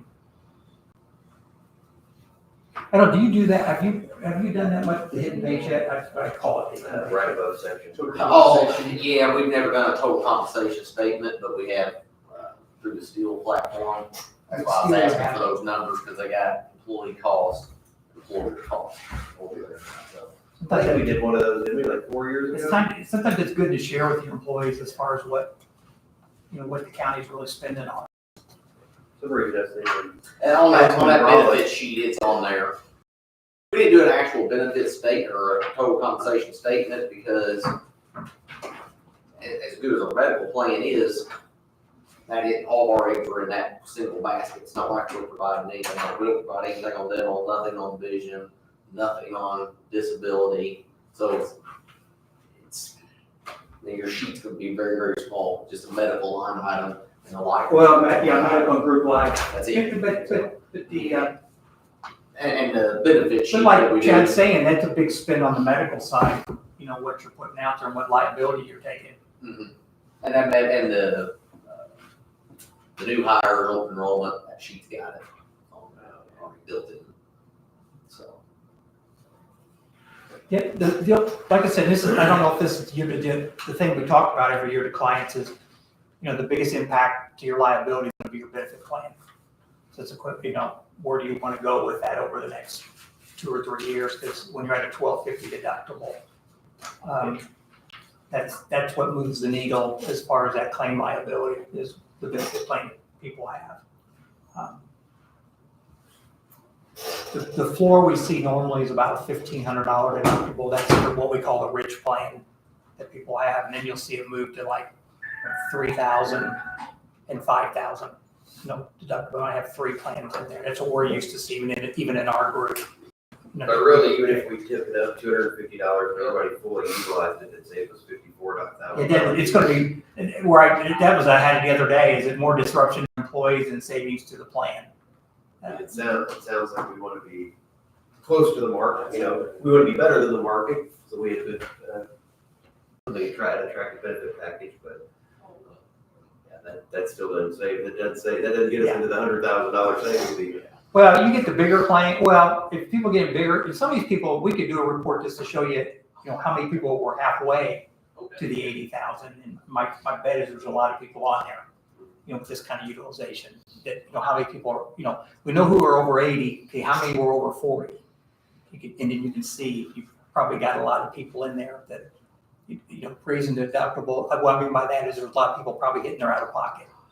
So moving them from 12 to 1,500, 1,250 to 1,500, it's because it's going to be more on the member than it's going to be savings to you guys. But the trend wise, you're just seeing more and more employers try to get out ahead of it. What's the market saying? You know, what do we need to attract and retain employees? And we do a lot of benchmarking just to show you what, you know, where plans are at, what your other employers are doing in the area. Does everybody on a plane go up by $250? Is that the increments that they go up? Whether- Or does it yeah. matter? You can put really, I mean, with being self-insured, you can say kind of what you will. So I would say, Someone would be $2,200 instead of $2,000. well, I would say probably the minimum is probably, you probably want to move probably in 500 or better increments, like you said, or it didn't really, it's not, $250 isn't gonna drive anything very much. Like you just said earlier, it's not a lot of savings to you guys. But if I look out there, most of the time I'm seeing, if 1,500, yeah, I'll have it, but I'm gonna push more to the employee. Their contribution is gonna be higher, in that plan. And then we have a lot of $2,500, $3,000 deductibles. And some of them kind of turn into that HSA.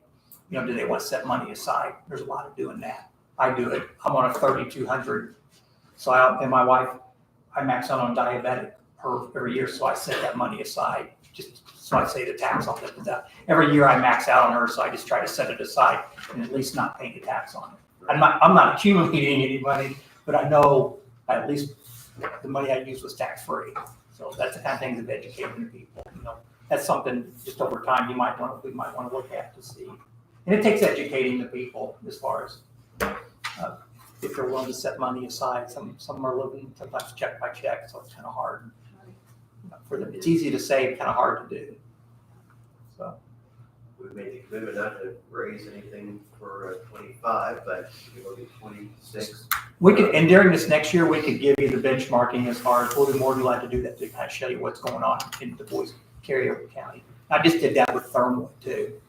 Just kind of seeing I'd say probably not in APHI, but they're facing a real rich land.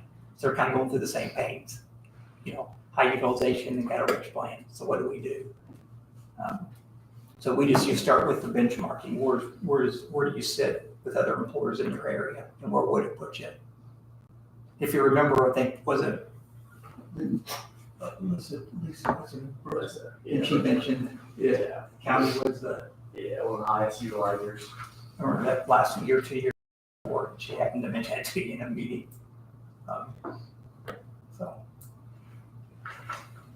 Mr. Hostetter, any thoughts?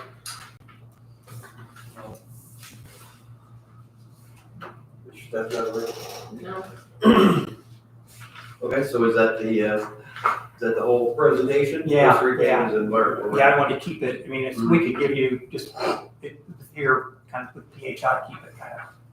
Mr. Rhodes, do you have any comments? No, it's just, it's not pretty, but, it's kind of, it is what it is, and really, the two choices stay at the 80 or the increase to 100, if history says anything, I think the increase to 100 would make sense, but again, it's insurance. Historically, we've not had good years, but historically, we've been under 7, so, on that gamble, but The people making the offer are gambling too, and they wouldn't have made the offer if they thought it was going to go the other way. And they probably could have I would agree with that. I And they brought it up, they truly did, said this is the market for, because the markets are only quoting 100 or more. So that may pick up a few markets for you next year too, that we can go to, because a couple of them will come out that we're only doing 100 or higher, and that might be their only reason for decline. So that's kind of ties our, not a lot, but kind of ties our hand on a few of them that are above 100. So if we do the renewal here of either one of these, when is the next time we make a decision on renewal? It'd be next year for 11/1. Okay. Yeah, So tell me again with the 3612, is it 36 the look back? Yeah. In other words, that's right. It's Yeah, what that back, and that's, I kind of call that window dressing. It's typically 24/12. You look back 12 months because your employees have to file claims within a year. So typically you don't see that much run in, claims that old going that far back. So what it's saying is it's 24 months look back, paid in the next 12. So it's good to have, but it's the 24/12 is typically what you see. It's sufficient, I guess is what I'm saying. I don't bring it to them. Yeah, they're telling us 3612 now, so how does that work for us? Well, but see, those, it's a 36-month window okay? So what it does is it goes back 24 and then it goes forward 12. So in other words, it's covering you for a period of time of 36 months. But it also includes the plan year, coming plan year. So what you're saying is they're giving us a better benefit than we had before. Yeah, you were 24, and 24 goes back 12 and forward 12. So they're just putting it in as a, and I don't, it's, the reality is, you're probably not gonna have any claims that are gonna get, you shouldn't have any claims that are over than that, that are over than. Is that claims that are in process too? It goes by service date. When they're incurred. It's when they're So if incurred. something's in process and they're fighting it or they're co-paying and all that, does it cut it off or those are in the process so they don't? These are all figured on paid out the door claims. So everything that's paid and out the door by November 1 of this year will count in the current year. Anything paid after that will go into the new year. But it looks back, like Chad just said, it will pick up those service dates. So there's no liability, there's no claim that's going back 36 months, basically said you're pretty much no claim's gonna fall out. But I just said, when you look at the 24-12 that you had before, more than likely, you're not gonna have any claims that are gonna fall out because they have to file within a 12-month window on those claims. We did have the reason why you won't is also the network has a filing period that the providers need to file. Patoka Valley has it on the providers that they have to file the claim within. I guess that's one of my questions too, with changing Deaconess here and all that. Does Patoka Valley get affected by that? It's hard to say because the thing where you're going to get into is Deaconess has their own network they own before. That's kind of why I'm So I asking. mean, as of right now, nothing's changing, but it could look completely different in 5 years. You know, I guess it's just how long does Deaconess want to play ball with it because they're somewhat competing with themselves. Valley? Right. Correct. Patoka Valley's been around. Now, the thing that Deaconess is doing different that Patoka Valley's not doing and Ascension's not doing is they are pricing claims. When they go to Deaconess now in Evansville, you guys are paying a percent of Medicare instead of a negotiated price. In other words, Deaconess, this last renewal, was willing to price the claim to percent. We're trying to get all the providers to get over to a percent of Medicare rather than 80% off bill charges, because providers can make bill charges any number. So when you say they're giving a 50% discount, 50% off of what? So that's where you gotta be kind of careful. You gotta know where, okay, well, what dollar did you start at? Whereas at the percent of Medicare, it's easier to measure. If Medicare is paying this, it might be 150% over Medicare. Everybody's playing with a little, it's not the bill charge thing anymore. That they can make their bill charge anything they want and tout that they have a 50% discount. When in essence, somebody over here might have another provider might have a lower billed amount and only be giving you a 30% discount. Well, I've just heard some people are leaving Patoka Valley because maybe it's because of the same thing. Some of them, the providers, you mean? Some of the businesses are leaving Patoka Valley. But Yeah, I'm not, Are they $10.80 here? Is that them? yeah, that's what So you're saying if and Deaconess doesn't want to participate with them anymore, doesn't want to work with them, they want us to use their own, then this would go away, we'd have a fee to Deaconess? Yeah, there's a lot of ifs on that though. Yeah, I mean, what would they use? Would they push it on for? Who else would come in and play? if today, like for example, that's a fair rate, because today if you were using, let's say you were able to get access to Anthem's network, that rate's about $32 per employee per month. So the 1080 is probably the lower end of what you see out there right now. There's a lot of things where Deaconess, you could see more negotiations between Patoka Valley and Deaconess because of the hospital. Obviously, it's the biggest player in your community. So when Max and I say there's a lot of talks probably going on behind the scenes that we're not privy to, but it seems, I would think there's some things moving that direction that you're probably going to see this network could look different over the next the next couple of years. Because Deaconess is obviously going to carry a big stick, when they're your hospital. But the good thing to you guys is they are willing to give pricing based on percent of Medicare. And when you say Medicare's down here, I'm gonna pay 150% over Medicare, which is gonna be better than paying percent off of bill charges. And, we were able to get them to do that, which kind of shocked me that they did it, because Ascension didn't. They're still percent off of bill charges. You have any questions? Brooke, anything?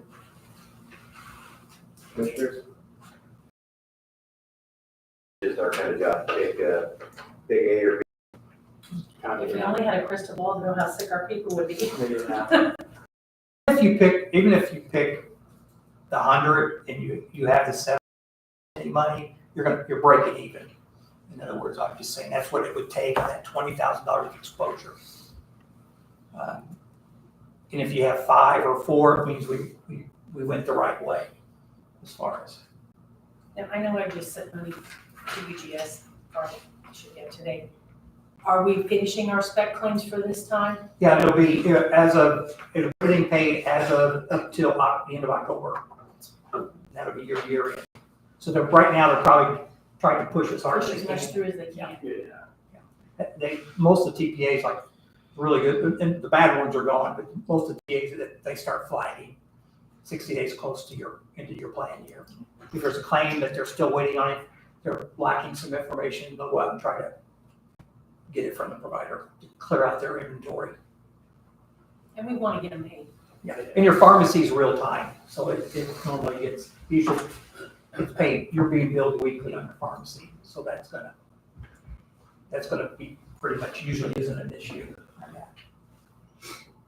Mr. Rhodes, you have a real strong feeling one way or the other, you said you don't, right? Now, I mean, from you guys' standpoint, what would you, I mean, I'm just going by all the carriers, they really If- afford that 100. Let's say, and I don't think this would happen, but let's say we had 8 instead of 7. Okay, you spent $20,000 more. But you had the chance to save 150, on the front end. So even if you're I don't think you will be, but if you're 1 or 2 over, it's only 20,000 a person, so it's not like it's gonna be, you have not historically had that many. Yeah, historically, since I've been here, we've never had that. But, you just don't. Maybe explain to me one more time, why the bottom line, if we raise the specific deductible to 100,000, excuse me, that is less risk on the insurance company, correct? It's If less. we're gonna pay more. In other words, why did the bottom line go up? Is that kind of like on the far right? Let's just take it one at a time. So again, if I have currently, if I have an $83,000 claim, Right. the county's on the line for 80, Yeah. the insurance company picks up $3,000. Right. Next year, that 83,000, 100% of it would go to Right. the county's paying for that. Yes, so then why does it end up being more expensive? Well, what happens is the first 80, anything up to 80 is going towards your aggregate. Mhm. Everything else is, when you go to 100 now, everything up to 100 is going to the aggregate. So what happens is you're lowering your fixed cost, but you're pushing more to the aggregate, but it's soft money. So now we're pushing 100 towards the aggregate instead of 80. So that's what drives that number up a little bit. But you went from hard cost to soft cost. In other words, so you've kind of traded hands. Do I want to lower my fixed and make it just more liability as a group? We have more risk of paying more if more people get on it. Yeah, just Yeah. more exposure. I prefer the 80,000 myself, Mr. Hostetter. Mr. Stebbins? On the fence. All right, I guess I win then. We have 2 non-committals. Yeah, I don't know, the part of me that would lean to the 100 is to maybe make us open to a few more quotes next year. That would be really nice, the exposure doesn't seem really overly large, so, I mean, I could go either way. I'd be definitely happy with them quoting the 100,000 and trying to get more people next time. Right. And the other thing, discussions we can have as far as, if we start to look at making some benefit changes, that also, when you're making benefit changes, that kind of gives a positive more going to the 100. Because, you are doing things that kind of get more in the marketplace is what other employers are doing. Therefore, hey, I'll take more liability if I'm if I'm changing my benefits too. You're taking higher liability, but if you're not changing, I'm kind of on the fence, like, you know, if we knew we were changing benefits, some too, I don't think if you're not gonna be, if you hit that 6 or 7, if you went over, you're not gonna go over 50. I mean, not like you're gonna hopefully walk into 10, but if if we can make benefit changes over the next, talk about it for November 1, 25, I think it's options available next year too. It's just wherever you're comfortable.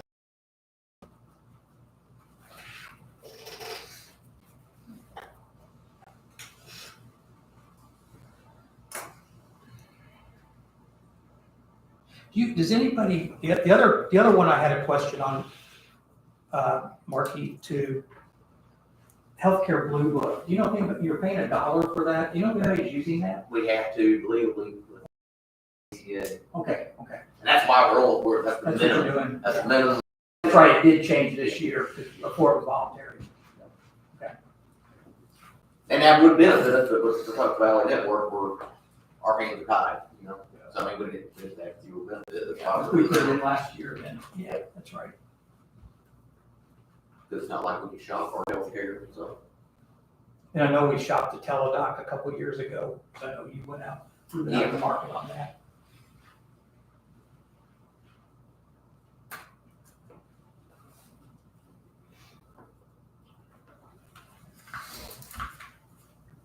I'll make a motion that we approve the $80,000 renewal plan.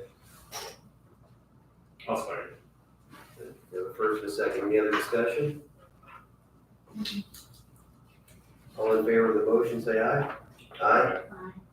Anyone opposed, same sign. Motion carries. All right. One other thing here. Oh, yeah. Go ahead. I don't want to jump you. Are you doing it Aflac? I was, yeah. Okay, because I was gonna say I have this Yeah, picture there from you last go. time. Sorry, I just didn't want you. No, all good. I usually like the news, bad news, and I'll Yeah. put that in. See what happens. Oh, no problem. So this will be here real quick. I still have mine. Yeah. Yeah, okay. So we went back and talked to Aflac, you know, that's what we talked about last time. They made some updates in comparison. Obviously, we talked with Mark on Tuesday and talked about this. I don't know if it's big enough to make a move to One America or suggest that. Also, as you all know, a lot of the Aflac ladies are local around here, and she actually shared with me that they've been working with the county since 1972. So I guess that will hold some weight, but you'll see there, Aflac is just a little bit higher than One America. I guess it's just really going to depend on, is that big enough to make a move? I would say probably not, but Mark, would you? Yeah, I agree. I mean, like I said on Tuesday, the customer service is not grand, but even a move on a short-term disability policy, we're still going to be with Aflac on all the other products. So for the cost savings and that for the employees and that, I still like to bundle STD and LTD with the same carrier. I think that would be the best case scenario, but at this point, I would just say stay with Aflac. Brooke, how many people did we looked at? It was 70-some people on it, and that's wild. Yeah. Well, and also, Yes. and another reason I'm saying stay with Aflac, especially this year where we're at, we've got several people on short term right now, so disruption in January would not be probably an ideal timing either. Have we made complaints on the cost? Yeah, I mean, cost has been brought up a few times, it's not the cheapest product in the world, but, So people are willing to pay $1. Well, they are paying it. Currently, they're paying $1.72, and it's gonna go down to $1.04. So that, if you look on the left side, that's based on $100 worth of benefit. We had some confusion. So where it says renewal, it's based on the $10 benefit, and that's comparison to what One America has. So all things equal, you would look at that renewal next to option one, but the rates are the same, the current and renewal.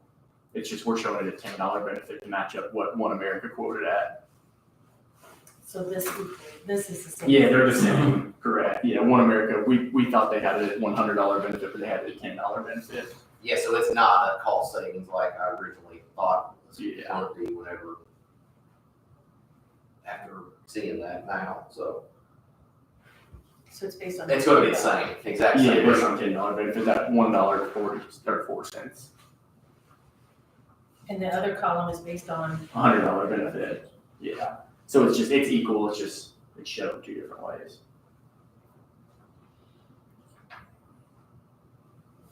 I think our athletic would come in more if we needed her. Which is you guys want. And we'll go stay with that one. I'm just saying that. Again, I might know more about it if I was a payer, I don't buy that product, so. If employees are unhappy with it, let us know, we can reevaluate it. Okay. Sure. Well, I think that's all we got. Alrighty. Awesome. Thank you. Thank you. Thanks for the time. Alright, just so I don't So are forget, we gonna set COBRA rates and all that stuff, or? So yeah, we'll get the rates finalized with Marky, and then we'll get the COBRA rates, everything together. Usually it's just 2%, but yeah. I know you were working on it when he was gone, so. Yeah, you and I talked about it. Yes. I gave him two, he has them. Okay, I did them like at the bottom of the sheet. okay. I gave him this one, that I added it to the bottom, he has Because it. I know in last year, we had the minutes, so that I'd like to stick it back in there. Okay. That's fine, he's got those. Now we know which column, we'll narrow down that column. Sounds good. You have that. Yeah, on the Last tab. Yeah. Thank you.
you want to come up and talk to you? Sorry for dropping in like this. It's okay, you want to introduce yourself for the record? Kenya Harris, the Du Bois County Sheriff's Office. I try and be proactive on certain things. And I just want to kind of get the ball rolling on the IT aspect of things. I know Sandy, we had a talk last week. She's been our IT person for 25 years for the county. In here in 2 years, she'll be retiring. So I'm thinking as a whole for the county, who is gonna step up and be in that role for Sandy, who knew everything and did everything for 25 years? I know it's just not gonna hurt the auditor's office, but it's gonna hurt the sheriff's office, it's gonna hurt EMA. I'm sure the county courthouses. Yeah, like, I mean, the auditor's office, Sandy does so much that I think we need to Did not start. tell her to come here. It It sounds like it, but I didn't. No, she didn't. I did this totally on my own as looking forward and looking at the side of the sheriff's office and the county, moving forward, what is the county gonna do? Because I know we have Matrix. The county's just getting bigger, more people, the world's turning more IT. And I know we're not big enough to have an IT department, but I feel the county would benefit from having an IT person on hand. Not just Matrix. I know, and Chad, you know, the sheriff's office personally has had issues with Matrix, with their quickness and doing things in a timely manner. And they also have turnover rates. I'm dealing with new people trying to set up email, and it's just pulling hair. So, I mean, I'm just here to try and get the ball rolling of what we're gonna do in 2 years when Sandy is no longer with the county. That's Bird, IT. did you have a similar experience, or do you, I'm looking to you, the other department here. Have you had any problems with IT, with getting things set up and? Not really. I mean, we got Brent here, so. Well, I Well, I have, think every department has somebody that kind of takes that Yeah. ownership in. well, I You're there, have, I'm here, he's out there, yeah, Sean's out there. I mean, we have people.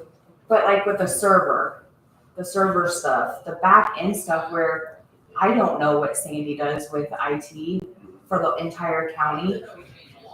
I just stresses me out thinking about it, but what are we gonna do when Sandy retires as a county? I always thought there would be a benefit to an IT person. I mean, even when we go to bid out, but there's no way to really keep them honest. We don't really know what we're going to bid with. We kind of let them dictate that. I have them coming next month because our contract is ending November 30th.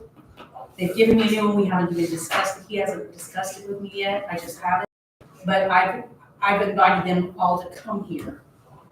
But one person cannot do it all, I'm telling you. Right. And I agree with that, I don't disagree with you. I'm not saying to get rid of Matrix, but to have that IT person that could look at these quotes and say, here's what we want to have quoted. And we don't really have that right now.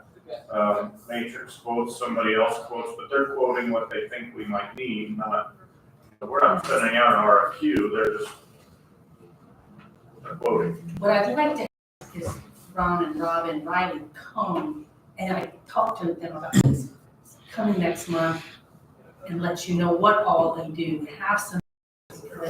well, eventually Rob and Ron are gonna retire, and who knows if Riley will stick around. Well, I mean, Matrix, that's can all the agree nature of Matrix the has- IT business. They all move and go because they go, they yeah, get they trained go to and bigger whatever, better and they move things. on.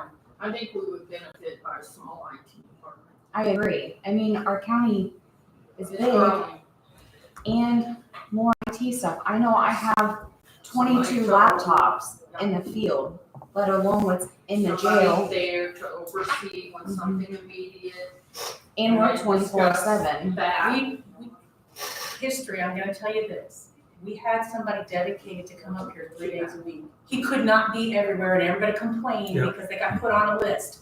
Because Small IT your- department, You it's have to gonna have to have, be more than one. you have to have 3 or 4 and then have to have a lot of See, I don't training. know about that. I feel like we could have that one person that's well trained. Kind of like Scott takes care of building maintenance, but he's not installing HVAC systems. We still use other people. We just need one person on staff who understands what they're dealing with. That when we do reach out to these other companies to get work done, that's our person we lean on. We lean on Marky for human resources, we lean on Scott for building maintenance, but we're not asking them to do everything. And we just need that that's able to tell us what we do need, so when we go out to hire it, we know what we're hiring. And just, I would say too, kind of to argue against your point, if zero definitely is done enough, move zero down. Well, I don't feel like we have 0. I feel like I'm kind of managing a lot of this. No, And it's no, not that- in my job description, but I'm doing it. Yes. None of that would change if we had another person. So staff, And I'm not suggesting we change, like quit using Matrix. No, not and at have our all. own IT department. I'm saying we keep using Matrix, but have somebody on staff that is our, Yes. Cause I'm telling you, at times, I have the jail and deputies, and it is stressful, and I wanna pull my hair out some days. So potentially, if we have a discussion with Matrix, we say, if we have our own guy, he knows how to do, like, to set up a new phone, they have a certain number of minutes, hours, they charge us to do that. Maybe that's a job our guy can do. So we still have a contract with them. But this guy is the phone guy, or this guy is he can do some of those things, right? Or he or she. Nothing else to look over the contracts. Yeah, I think Sadie's done it wonderfully, Absolutely. but I don't look at this as. Absolutely. It's just a. And that's why I came here today, cause I even asked her, what are we gonna do as a county when you retire in 2 years? She knows everything. She knows everything behind the scenes. I don't know about the servers. I'm sure Brent doesn't know about the servers and the downtime and the upgrades and all that. So I just feel I wanted to come in here today and get it known and maybe get the ball going on certain things, and maybe somebody in here before she leaves so they know. That would be ideal. So they know what they're in and what we're in for. Absolutely. Because I don't know who the next county auditor is gonna be, and are they gonna be IT, just like Sandy? It's gonna be Candy Harris. No, Thanks. no, I'm not looking for that. So, Well, like I said, it's not really an auditor's job to do IT. I've just grown up with it. Sure. so that's it. I just wanted to get Well, thank it you for out opening there our and the eyes. talk going, so. Maybe a good start is find what you put into the IT part of it, but if that was able to be removed from your plate, you know, what kind of time commitment do you have on it, and what kind of things, you know, if you were writing a job description, do you do that would be passed off? Well, I know I told her the other night and she came in for me because the phone's being down. So definitely after hours for 24/7 entities. Really, the thing is, how many people are gonna have the same dedication to doing it that you do? So if Right, I could win the next auditor's race, if I ran potentially, right, and I could say, I work till 4, right. and I'm not an IT person, I just would do it, you know, and I, being one of the next person said, I don't do this. I'll do what I can statutorily do, they say. I hated calling her after hours, but our phones were down and there was nothing. It's not the first time, it won't be the last time. Yeah. I've done it many times. I But I know, but live you also have a 2 life, hours so away, so it's easy for me to run in here. Sure. it's just, that's all. So I just wanted to you get say it they done. are coming in at our next I meeting? have them, I don't have them on, he gave me this Friday, he said he wanted to go through it with me, and then he wants to get put on, they're gonna get put on the agenda. I This think that- expires at the end of November, That would our be a current good, contract. a good next step, if you talk to them and say, how would that look at, if we have our own person? Do we save a little bit on you potentially, and how that works? Sure. A good way to. Negotiate. And then maybe have Marky do some salary study, you know, what is an IT person gonna cost? What type of IT person? Because I'm sure there's more than one type out there. I know enough to get us by and maybe into a little trouble. Thank you for bringing it up. Thank you guys. Have a good day. Thank you. Next, I'll just briefly discuss the POW MIA Memorial Eagle Scout project that's going on. A couple updates, fundraising wise, the estimated budget was 12,000. He's he's up to 7,300 of that budget that he's picked up so far. That's through the GoFundMe page, cash checks, but it was sent to him through that fundraising. That money is being held by the VFW in a bank account there, so the young man isn't going to pay himself. He's a private donor he's working with. He's doing some other appearances with local clubs and things, and asking for those. He did an interview with the Free Press, so there was an article in there, so that probably helped a little bit. he completed a promotional video that's on YouTube. He will be putting that out to the public soon. Have either of you had any feedback from anyone in the public about the issue? I really haven't. No, I have not. Have not. It's finalized the markups for the concrete base. He's working with the local contractor on that. He's just making final plans and fabrication. It's ongoing. So did he have a contact with you as well? Anything with you? No, he just asked about it, if we need any more permits. I told him no, but I did tell him to contact the city of Jasper just to verify. I know it's on our grounds, but it's still within their jurisdiction, so there might be a random permit or two that you have to fill out for them. Sounds good. Yeah, I think we've managed most of the things that I have. Mr. Schneer, looks like you sent us something. Is that something to discuss today or for? It is not. Okay. Sewer district, we talked about that.